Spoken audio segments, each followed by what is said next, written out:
صحیح اور ضعیف حدیث کا فرق اس طرح کیا جائے. آج کل جو ہے وہ کوئی بھی حدیث پاک بیان کرتا ہے یا کسی نے کوئی باقی بخاری شریف کی حدیث پاک ہوتی ہے یا کوئی بیان کر رہا ہوتا ہے اس کو لکھ دیتے ہیں ضعیف حدیث، موضوع حدیث، تو اپنی طرف سے خود سے فیصلے کر رہے ہوتے ہیں. اس حوالے سے ارشاد فرمائیں کہ کس طرح فرق کریں. دونوں کیمرے ایک جیسے الگ الگ ہیں؟ الگ الگ ہیں جی. نیچے والا اس کا نام کچھ اور ہوگا، اوپر والا کچھ اور ہوگا، اس کی کوالٹی الگ ہوگی، اس کوالٹی الگ ہوگی. یہ کیسے فرق کریں گے؟ فرق مارکیٹ میں پایا جاتا ہے، ہر کوئی اپنے سمجھ رہا ہوتا ہے. مجھے تو نہیں سمجھ آ رہا، دونوں ایک جیسے لگ رہے ہیں. اچھا، تو چونکہ میری فیلڈ نہیں ہے صحیح، اس لیے مجھے نہیں معلوم کہ کیا ہے. تو جب آپ دو کیمروں کے درمیان اس طرح کا فرق نہیں کر سکتے، حالانکہ آپ نے اتنا کچھ پڑھا ہوا ہے، اتنا کچھ سیکھا ہوا ہے، پھر بھی آپ فرق نہیں کر پا رہے، تو ظاہر ہے کہ جس کی جو فیلڈ ہوگی وہ اسی کا کام ہوگا نا.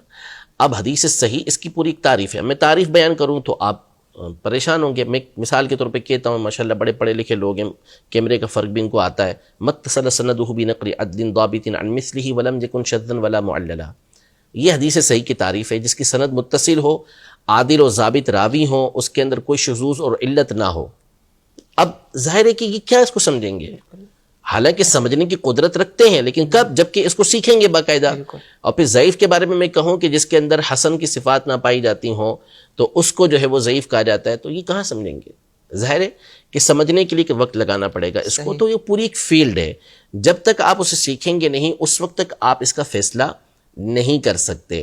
ظاہر ہے کہ اس میں پھر آپ کو تقلید کرنا پڑے گی، آپ کو بات ماننا پڑے گی کہ فلاں محدث نے اس حدیث کو ضعیف کہا ہے اور فلاں محدث نے اس حدیث کو صحیح کہا ہے. تو پیروی کیے بغیر، تقلید کیے بغیر وہاں پر بھی آپ کو چارہ نہیں ہوگا. اگر اس نے صحیح کہا ہے تو میں دلیل علیہ، اس پر دلیل کیا ہے وہ آپ کو نہیں معلوم، آپ نے فقط اس کی بات کو ماننا ہے. تو اللہ پاک نے اس کے درجات کو رکھے ہوئے ہیں کہ کس مقام پر بندہ کسی کی پیروی کرتا ہے، کسی کی تقلید کرتا ہے، اور کہاں کون سا مقام ہوتا ہے کہ جہاں چیز کو ایسا واضح کر دیا جاتا ہے کہ اسے خود اس بات کی سمجھ حاصل ہو جاتی ہے. تو کوئی بھی ایسی حدیث پاک ہے جس کے حوالے سے اگر آپ کو لگتا ہے تو وہ جو مستند علماء کرام ہیں ان سے پوچھ لیں، وہ آپ کو اس حوالے سے بتا دیں گے. بالکل بتائیں گے بھی، اور ضعیف حدیث کا مطلب بھی بتائیں گے، اور ساتھ میں آپ کو بتائیں گے کہ ضعیف حدیث ہوتی کیا ہے. اور اس کا ایسا نہیں ہوتا ضعیف کا مطلب کہ اس کو سائڈ میں رکھ دیا ہم نے، نہیں. ضعیف حدیث کو ضعیف کون بتائے گا؟ محدثین بتائیں گے نا، انہی کے اصول بتائیں گے کہ یہ حدیث ان اصولوں کی بنیاد پر ضعیف ہوتی ہے. تو انہی محدثین کا اصول یہ ہے کہ اگر معاملہ عقائد میں سے نہیں ہے، احکام میں سے نہیں ہے، تو اس مقام پر وہ ضعیف حدیث معتبر ہوا کرتی ہے، اس پر عمل کیا جا سکتا ہے.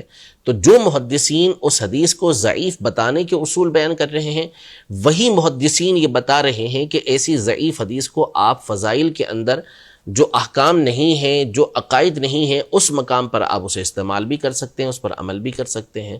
تو بات تو پوری مانی جائے گی نا، ادھوری تو بات نہیں مانی جائے گی.